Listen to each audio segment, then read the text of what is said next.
नमस्कार, मैं दशरथ उपाध्याय, आपका हमारे YouTube चैनल में हार्दिक स्वागत है। मकर संक्रांति 14 जनवरी 2021 को इस बार पड़ रही है। इनका जो सही समय है जो है सुबह 8:14 से ये शुरू हो जाएगी। तो दान पुण्य है वो आप इस समय अगर करेंगे तो आपको अक्षय फल की प्राप्ति है वो जरूरी होगी। इस समय महापुण्य काल के नाम से जाना जाता है। ये जो यानी सुबह 8:15 से शुरू होकर के 9 बजे तक ये समय चलने वाला है। इस समय के अंदर आप अपने घर के अंदर अपने आराध्य जो देव है उनकी पाठ पूजा आप कर सकते हैं। आप जिस देवता को मानते हैं उस देवता की पूजा अगर आप मकर संक्रांति के दिन करेंगे तो आपको अक्षय फल की प्राप्ति है वो जरूरी होगी। मकर संक्रांति दिन आपको कौन सी वस्तु का दान करना चाहिए और कौन सी वस्तु का दान नहीं करना चाहिए उसका भी आप विशेष तौर से ध्यान रख करके ही दान करें, तो आपके जीवन में किसी प्रकार की कोई तकलीफ या गड़बड़ नहीं होगी। मकर संक्रांति यानी इसी दिन मकर संक्रांति के दिन भगवान जो सूर्य है वो धनु राशि को छोड़ करके मकर राशि में प्रवेश करेंगे, तो उसी समय ये मकर संक्रांति शुरू हो जाती है। वैसे तो मकर संक्रांति के दिन आप 8:15 बजे से लगा करके 9 बजे तक अगर पुण्य करेंगे, कोई दान पुण्य करेंगे, उसका फल मिलता है। और वैसे आप पूरे दिन भी कर सकते हैं। सिर्फ और सिर्फ एक बात का आपको ख्याल रखना है, जब राहु काल हो उस समय आप पुण्य का दान है वो नहीं करें।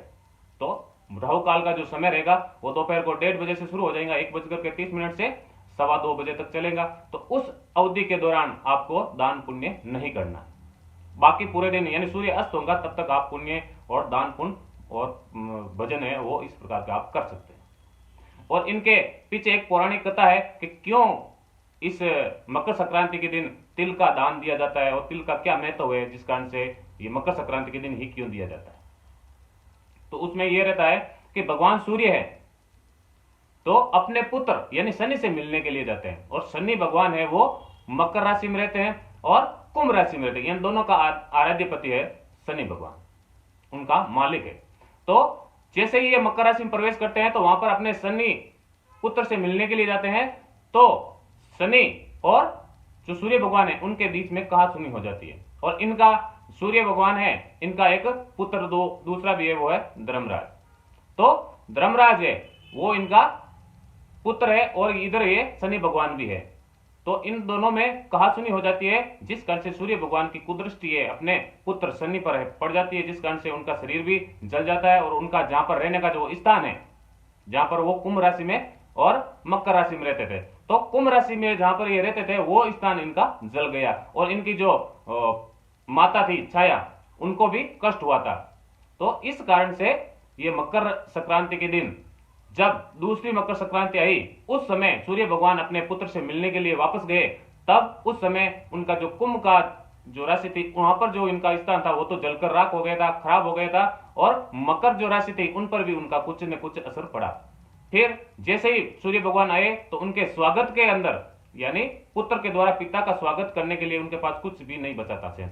और तो उस समय मकर संक्रांति के दिन सिर्फ उनके घर में काला तिल मिले, और उन्हीं कालो तिलों से यानी शनि भगवान है उन्होंने अपने पिता सूर्य भगवान की आवभगत की, उनका वेलकम किया।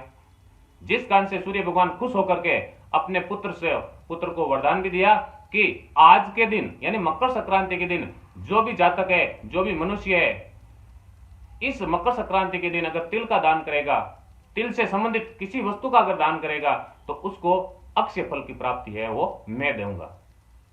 और उसी कारण से तिल का अगर काले तिल का अगर दान करेगा उससे मैं भी खुश होऊंगा और काले तिल से तुम भी खुश होंगे। यानी हम दोनों मिलकर के जो भी जातक है, जो भी मनुष्य है, इस काले तिल का या सफेद तिल जो भी तिल है, तिल का अगर कोई दान करेगा तो उसका अक्षय फल हम दोनों मिलकर के उन जातक को देंगे, ताकि उसके घर के अंदर लक्ष्मी की कमी नहीं हो, रुपए पैसों की कमी नहीं हो, उनके घर में सुख समृद्धि बनी रहेंगी, उनके घर में अंदर किसी प्रकार की कलह नहीं रहेंगी।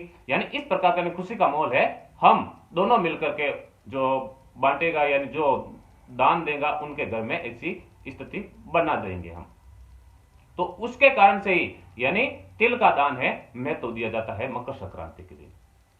और मकर संक्रांति के दिन आपको विशेष तौर से ध्यान रखना है कि मकर संक्रांति के दिन सुबह जल्दी उठ करके यानी ब्रह्म मुहूर्त में सुबह जल्दी उठ करके स्नान करना है। उसी समय उठ जाना है। और दान पुण्य है वैसे तो 8:14 से शुरू हो जाएगा, परंतु उससे 6 घंटे पहले भी आप अगर दान पुण्य कर सकते हैं तो आप कर सकते हैं, उसमें भी कोई दो राय नहीं है, आप कर सकते हैं, उसका भी फल हमें प्राप्त होता है।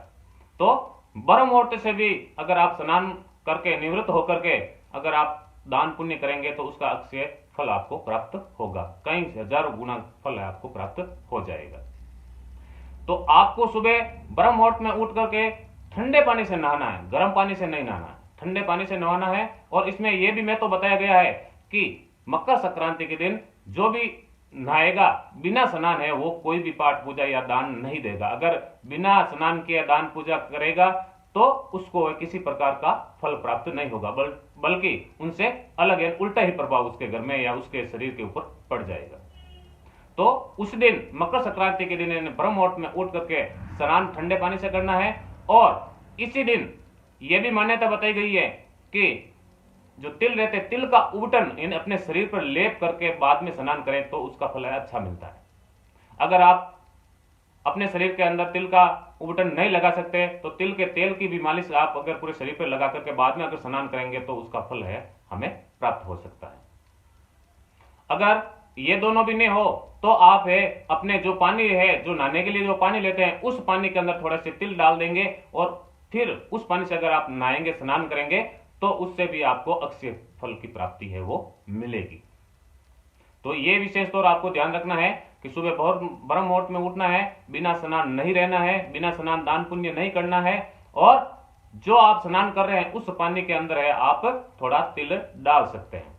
अगर आप कहीं तीर्थ यात्रा में जा रहे हैं या तीर्थ स्थल है जहां पर वहां पर अगर स्नान कर रहे हैं तो सबसे अच्छी बात है, यानी इस दिन है ज्यादा महत्व है तीर्थ जो है रहता है तीर्थ स्थल, वहां पर अगर स्नान करते हैं तो सबसे ज्यादा महत्व वहां पर दिया जाता है। परंतु सब है वो वहां जा नहीं सकते, स्नान कर नहीं सकते, इसलिए अपने घर के अंदर ही आप थोड़ा सा गंगा जल डाल देना पानी के अंदर और थोड़ा तिल डाल के अगर स्नान करेंगे तो उसका भी फल हमें वो तीर्थ स्थल का जो फल है वो यहीं पर अपने घर पे भी मिल जाएगा। और मकर संक्रांति के दिन अगर आप अपने पितरों का तर्पण करेंगे तो इसमें बहुत ही ज्यादा मान्यता बताई गई है कि उससे हमारे जो पितर है वो खुश होंगे। और अगर एक बार भगवान भी अगर हमारे ऊपर नाराज हो जाएंगे, अगर पितर अगर हमारे ऊपर खुश है तो वो भगवान को यानी वो खुद संभाल लेंगे और अपने ऊपर किसी प्रकार की कोई गड़बड़ है, किसी प्रकार की आंच है हमारे ऊपर नहीं आने देंगे। वैसे तो तर्पण है घर के अंदर नहीं करना चाहिए, परंतु श्राद्ध के दिन और ये मकर संक्रांति के दिन इस दिन अगर घर में थोड़े से पानी के अंदर थोड़ा सा काला तिल डाल करके अपने पितरों को अगर तर्पण करेंगे, जिस कारण से पितर है वो खुश होंगे और खुश होकर हमें आशीर्वाद प्रदान करेंगे, जिससे हमारे घर में किसी प्रकार की कोई चीज की कमी है वो नहीं रहेगी। आपके मान सम्मान में भी कमी नहीं रहेगी, आपके घर में रुपए पैसों की भी कमी नहीं रहेगी, आपके घर के अंदर है सब है खुशहाली से जीवन व्यतीत करेंगे। और आपको इस मकर संक्रांति के दिन नए वस्त्रों का दान देंगे तो उससे बहुत ही अच्छी बात है। जूने कपड़ों का दान है, अपने पहने हुए कपड़ों का दान है वो नहीं करना है। आप मकर संक्रांति के अंदर तेल का दान कर सकते हैं, परंतु वो भी शुद्ध तेल होना चाहिए। मार्केट से जैसी आप घर पे लेके आते हैं उसी तेल का दान करना है, बल्कि अपने घर में जो आप यूज ले रहे हैं, उपयोग में ले रहे हैं, तो उपयोग में लेने वाला तेल है उसका दान आपको नहीं करना है, बल्कि अच्छा दान सीधा आप अगर लेके आ रहे हैं वो तेल को आप घर में यूज नहीं लिया है उसी तेल का दान करना है, जिससे शनि भगवान भी खुश रहेंगे और सूर्य भगवान भी खुश रहेंगे।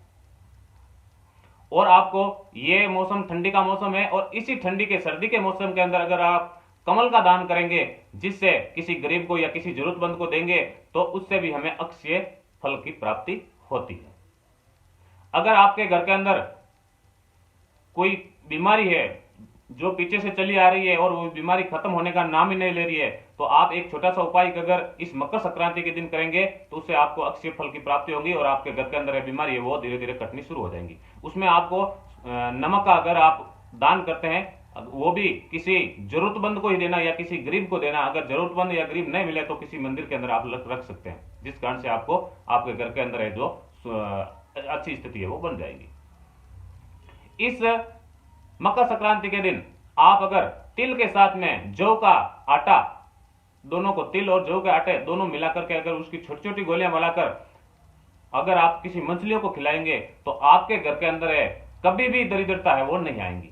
इस समय आपके जो मकर संक्रांति के दिन ये अगर आप उपाय करें तो उसका दान भी नहीं करके आप मछलियों को अगर वो छोटी गोली अगर खिलाएंगे तो उससे आपके घर में बरकत होगी, आपके घर में किसी प्रकार की कोई चीज की वस्तु की है जो कमी नहीं आएगी। मकर संक्रांति के अंदर आपको इन चीजों का तो दान करना है। अगर कोई भी महिला है वो स्नान भाई कर तो सकती है परंतु उसका जो सर है वो धो नहीं सकती, तो कोई बात नहीं, सर मत धो, परंतु आपको स्नान जरूर करना है। और स्नान करने के बाद में आप अगर ये सुहाग का जो आइटम रहता है, सुहाग की जो भी सामग्री रहती है, उनका अगर आप किसी महिला को या किसी को जरूरतमंद को अगर देना चाहते हैं तो उससे पहले आपको ख्याल करना है कि सबसे पहले सुहाग का जो पहला जो जोड़ा रहता है वो आप किसी देवी के मंदिर में या अपने गांव में जो भी मंदिर है उस मंदिर में आप पहले चढ़ाएंगे। उसके बाद में उनका दान है आप जो किसी जरूरतमंद को या किसी गरीब को या किसी ब्राह्मण को दे सकते हैं, तो आपके घर के अंदर सुख समृद्धि रहेंगी।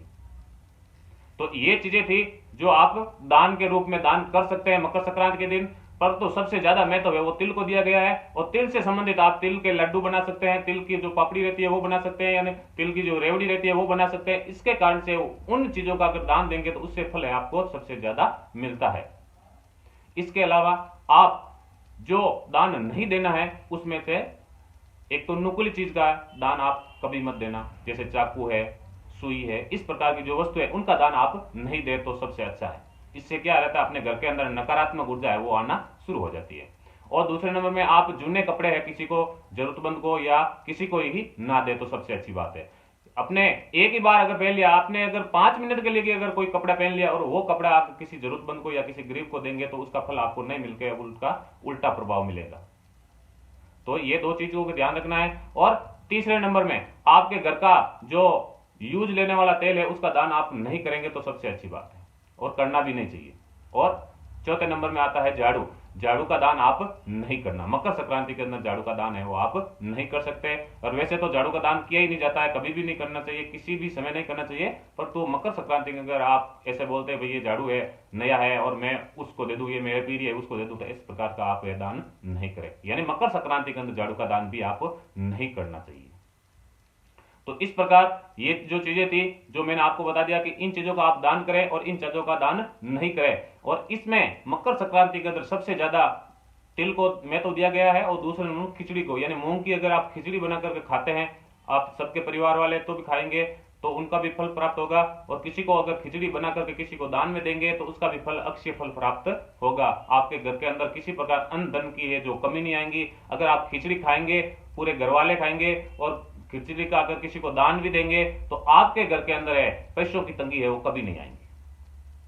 तो ये चीजें थी जिसके अंदर आप दान पुण्य कर सकते हैं। दान पुण्य आप पूरे दिन कर सकते हैं। एक बात का ध्यान रखना है, सिर्फ जो राहु काल रहता है जो सुबह दोपहर के 1:30 बजे से 2:15 बजे तक, यानी इनके बीच में आप दान पुण्य न करें, बाकी के टाइम में आप दान पुण्य कर सकते हैं। और पूरे दिन जितना हो सके आप भगवान के प्रति आप जो आप इष्ट देव को मानते हैं उनका पूजन करें, उनका पठन करें।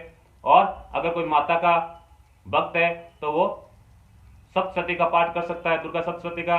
अगर कृष्ण भगवान का विष्णु भगवान का है तो गीता का पाठ कर सकता है, और गीता का पाठ करके बाद में कृष्ण भगवान का विष्णु भगवान का मंत्र भी बोल सकते हैं।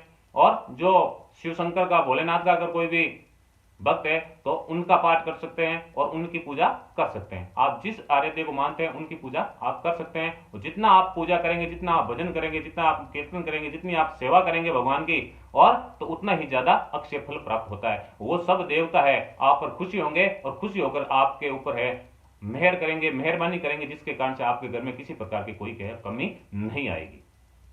तो ये चीजें थी जो मैंने आपको बताया। अगर आपको हमारे ये वीडियो अगर पसंद आए हैं तो हमारे वीडियो को आप सब्सक्राइब, शेयर और लाइक जरूर करिएगा। तो हम फिर मिलेंगे एक नए वीडियो के साथ। तब तक के लिए जय श्री कृष्ण, राधे राधे।